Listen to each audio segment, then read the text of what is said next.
มาจ้าทุกคนมากินข้าวสวยกันปิ้งซีนโอ้แต่ว่าอันกินหันแม่นอันบุกินคือหมูน้อยกินจากซีแห้งๆซีนสเต็กปิ้งอย่างแห้งๆละทุกคนเพราะว่าโบมากินอันที่ว่ามันเป็นแดงๆนะบุกล้ากินปิ้งสุกโพดมากินจังสีทุกคนถ้ามันแดงหลายกับบุกล้ากินก็เลยเฮ็ดเป็นแบบเอาซีสุกๆไปเลย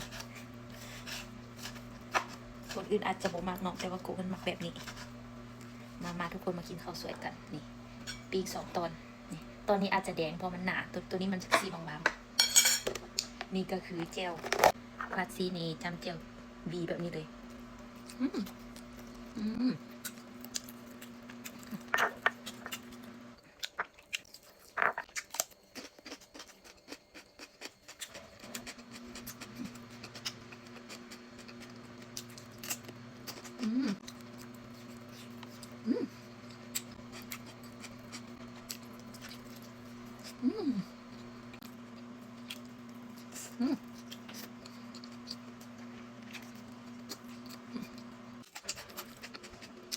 เป็นก้อน